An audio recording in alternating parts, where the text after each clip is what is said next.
les deux choses que Dieu seul contrôle. Prière de la traversée, action de grâce pour septembre et bénédiction pour octobre 2020.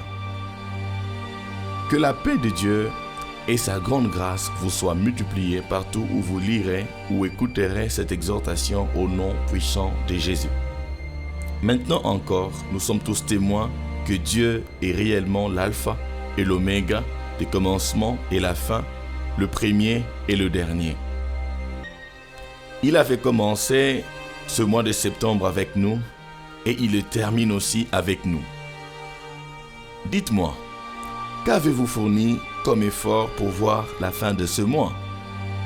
Quelle somme avez-vous payé? Sur quel bouton avez-vous appuyé?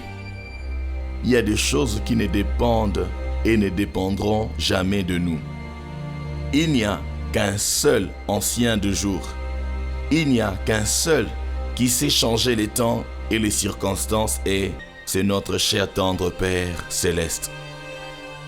Alors je nous parle de deux choses sur lesquelles l'homme n'a pas le contrôle. Je vais attirer notre attention là-dessus afin que cela nous permette de rendre grâce à Dieu. Ces deux choses sont son souffle, c'est-à-dire le souffle de l'homme et les temps. La Bible dit que l'homme n'est pas maître de son souffle et Dieu est le maître des temps et des circonstances. Il est écrit dans Ecclésiaste chapitre 8, le verset 8, « L'homme n'est pas maître de son souffle pour pouvoir le retenir et il n'a aucune puissance sur le jour de la mort. Il n'y a point de délivrance dans ses combats et la méchanceté ne saurait sauver les méchants. » De la même manière que nous ne fournissons aucun effort pour nous maintenir en vie, de la même manière aussi, nous ne devons pas fournir les efforts sur certaines choses ou réalités de la vie qui ne dépendent pas de nous, mais de Dieu lui-même. Depuis, j'entends cette parole du Seigneur Jésus résonner dans mon cœur. « Venez à moi, vous tous qui êtes fatigués et chargés, et je vous donnerai du repos. Prenez mon joug sur vous et recevez mes instructions, car je suis doux et humble de cœur, et vous trouverez du repos pour vos âmes. Car mon joug est doux et mon fardeau léger. » Matthieu chapitre 11, le verset 28 à 30. Ces paroles sont encore d'actualité aujourd'hui. Qu'est-ce qui vous fatigue? Et qu'est-ce que vous n'arrivez pas à porter? Qu'est-ce qui est un fardeau pour votre vie qui pèse tellement sur vous que vous ne savez pas avancer sur le chemin de votre destinée? Est-ce la maladie? Est-ce le chômage? La stagnation? Le manque de direction? Dieu délivre plusieurs chaque jour. Le temps d'entrer dans votre repos est arrivé.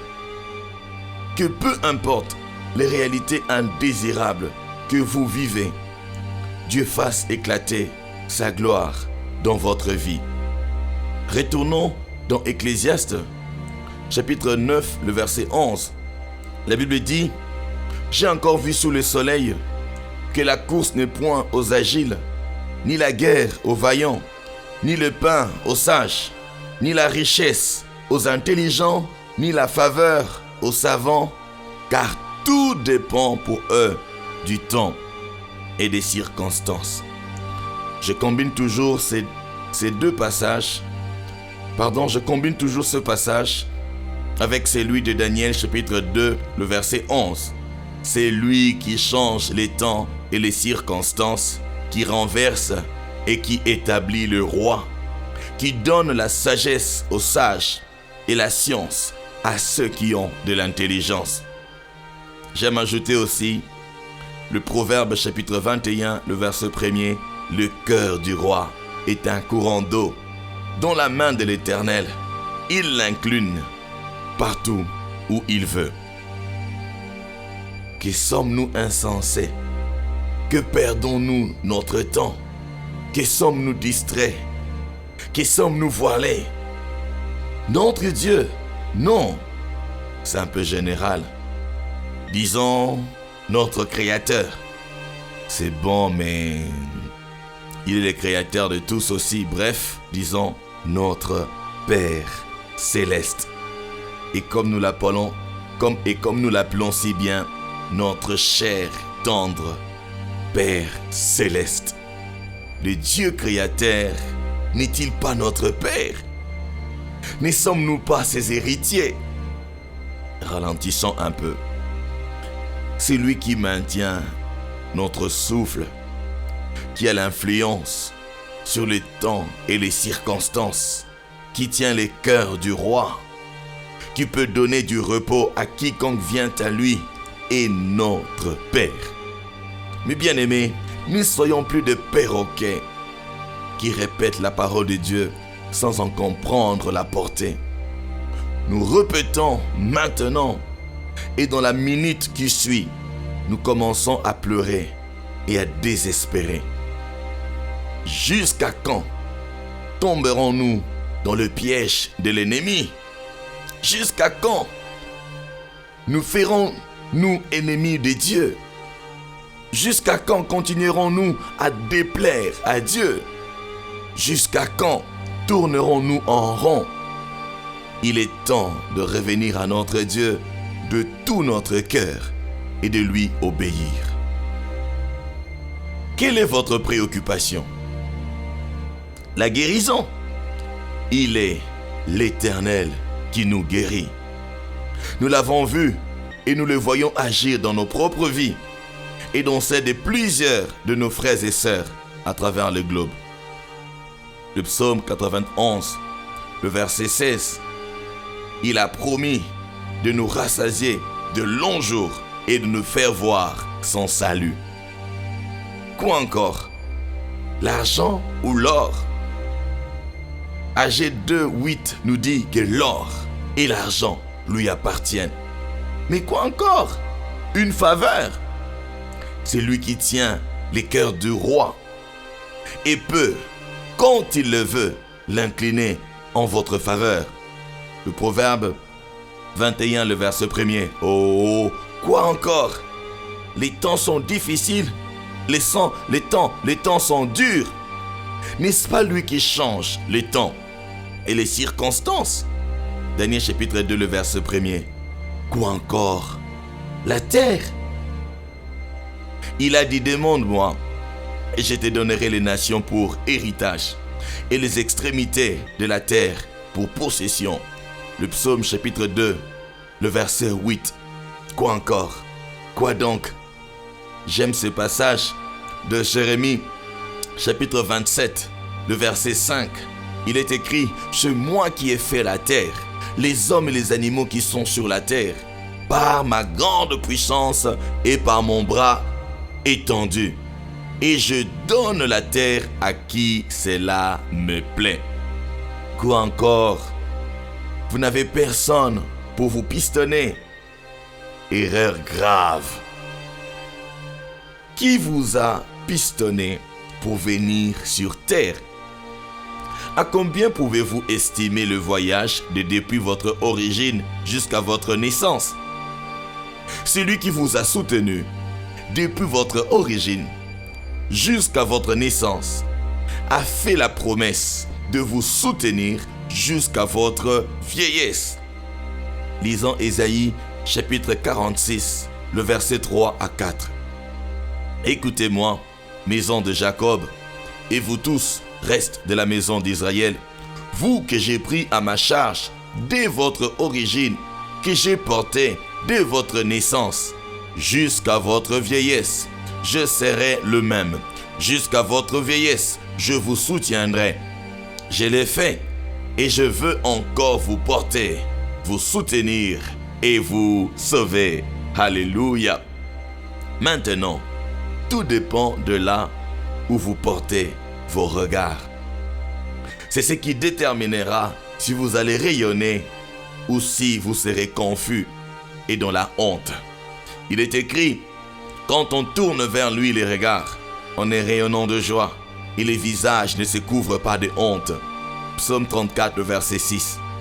Je vois la honte de votre vie vous quitter définitivement au nom puissant de Jésus. Rendez grâce à Dieu si vous êtes encore en vie. Il y a encore de l'espérance pour vous.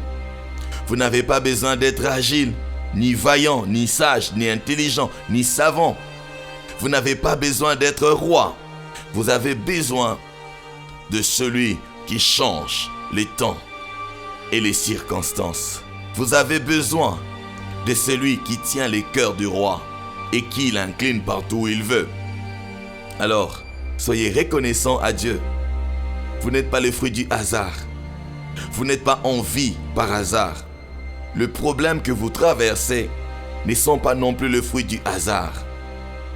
Ce sont des grandes opportunités pour Dieu de faire éclater sa gloire dans votre vie. Soyez bénis et comblés au nom puissant de Jésus. Réjouissez-vous dans le Seigneur. Réjouissons-nous pour la fin de ce mois. Réjouissons-nous car le Dieu fidèle qui se manifeste comme Oméga dans peu de temps se manifestera comme Alpha alors qu'il nous fera entrer en octobre. Voulez-vous rendre grâce pour octobre? Voulez-vous rendre grâce pour septembre avec moi et que nous puissions aussi bénir octobre? Alors nous allons prendre le temps de prier suivant cette exhortation. Nous allons prier tous ensemble avec foi au nom puissant de Jésus. Prions.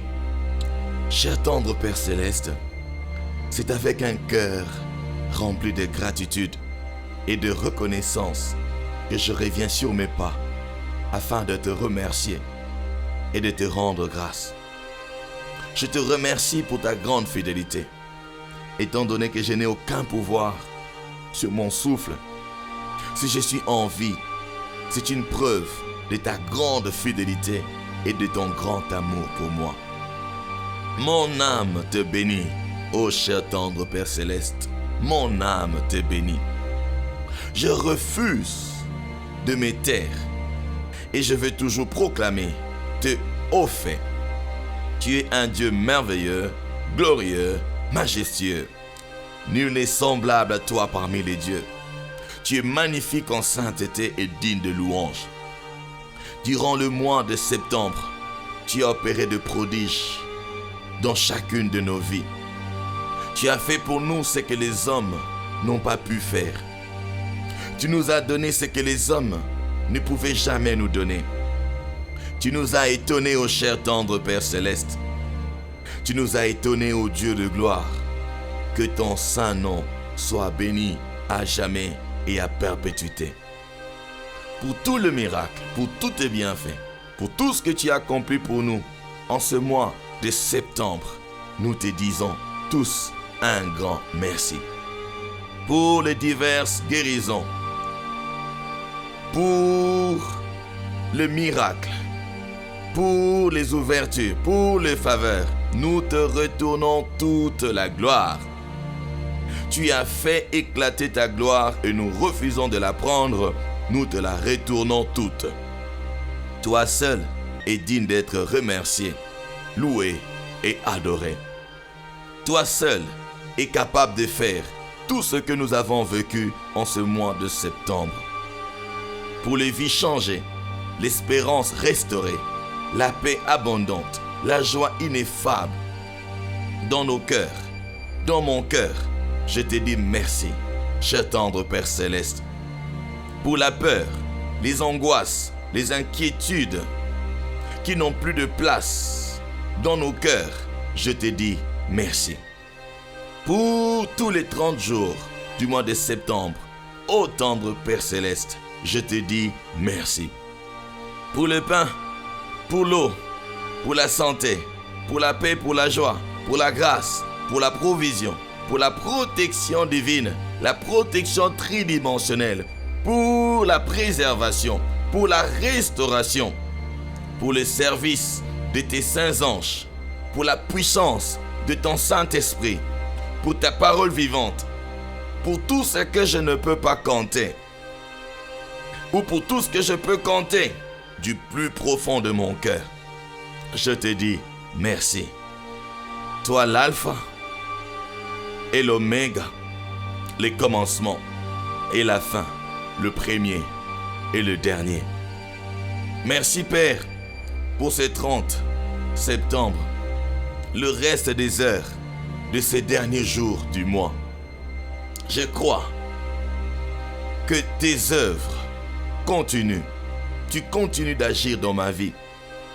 Je crois qu'avant la fin de ce dernier jour du mois, je crois que tu feras quelque chose pour moi. Je crois que je vais célébrer ma victoire. À toi tout l'honneur, toute la gloire, toute la louange, au siècle des siècles. Amen, amen. Cher tendre Père Céleste, mon cœur est tellement rempli de gratitude qu'avant de bénir le mois d'octobre, je voudrais d'abord revenir sur tout le mois passé. Merci de tout cœur pour janvier, pour février, pour mars, pour avril, pour mai, pour juin, pour juillet, pour août et encore pour septembre qui se termine aujourd'hui. Pour tout ce que tu as accompli pour moi, ma famille, mes proches, mon ministère, mes projets, mes études, mon mariage et tout ce qui me concerne d'un cœur tout entier. Je te reconnais. Je reconnais ta droite puissante et triomphante. Je te dis merci.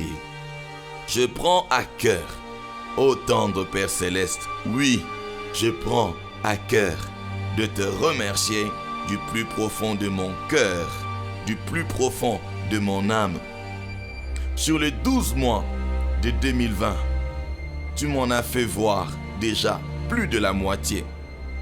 C'est là, non pas parce que je l'ai mérité ou parce que je fournis quelques efforts, que ce soit ou que j'ai été meilleur, mais tout simplement parce que tu m'aimes et que tu as des projets de paix et de bonheur pour moi afin de me donner un avenir et une espérance. Je te prie, ô Père, d'agréer mes actions de grâce au nom puissant de Jésus. Tendre Père Céleste, je viens te bénir maintenant pour le reste de mois de cette année, ces derniers trimestres. Père, merci pour octobre qui commence dans quelques heures.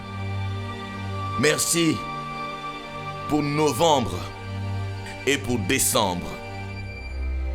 Pour tes bonnes paroles, toutes tes bonnes promesses que tu as pour moi en ce nouveau mois qui va commencer.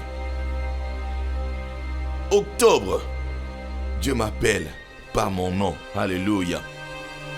Octobre, je vais répondre à ton appel. Oh mon Dieu et mon Père. Octobre, toutes les bonnes choses qui me limitaient, toutes les bornes qui me limitaient sont déplacées. Octobre, j'avance en tout ce qui me concerne. Octobre, je me tourne vers le nord de ma destinée. Octobre est le mois que j'attendais depuis longtemps. Octobre est le mois de la rencontre avec ma destinée. Octobre, je vais découvrir une dimension de ma destinée qui m'était inconnue. Octobre, j'entre dans une phase de ma vie qui me semblait lointaine et inaccessible. Octobre, je suis une source de bénédiction. Octobre, tout ce que je n'ai pas pu réaliser depuis janvier, par la grâce de Dieu sur moi, ce mois, je vais commencer à le réaliser. Octobre, je refuse d'hésiter, d'emprunter le chemin que tu as tracé pour moi. Octobre, Je ne veux plus tourner en rond.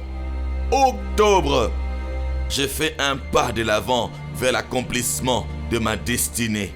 Octobre, tout ce qui ne marchait pas commence à marcher. Octobre, Dieu change les temps et les circonstances en ma faveur. Octobre, je reçois la provision dont j'ai besoin pour ma vision. Octobre, Dieu incline le cœur de roi en ma faveur. Octobre, Dieu change les temps et les circonstances en ma faveur. Octobre, l'éclat de ma lumière augmente. Octobre, je vais plaire à Dieu. Octobre, je vais vivre prêt et être conscient que mon Seigneur Jésus revient très bientôt. Au nom puissant de Jésus, au nom glorieux de Jésus, au nom précieux de Jésus, au nom merveilleux de Jésus, au nom majestueux de Jésus, chaque jour d'octobre est fait par Dieu, par mon tendre Père Céleste. Tous les jours du mois d'octobre seront pour moi des sujets d'allégresse et de joie au nom puissant de Jésus. Octobre est un nouveau mois pour moi, mais pas pour Dieu. Ainsi, je déclare que mes mains toucheront ce que Dieu a en réserve pour moi en octobre. Mes yeux verront tout ce que Dieu a en réserve pour moi. Mes oreilles entendront tout ce que Dieu a en réserve pour moi. Mon cœur concevra tout ce que Dieu a en réserve pour moi au nom puissant de Jésus.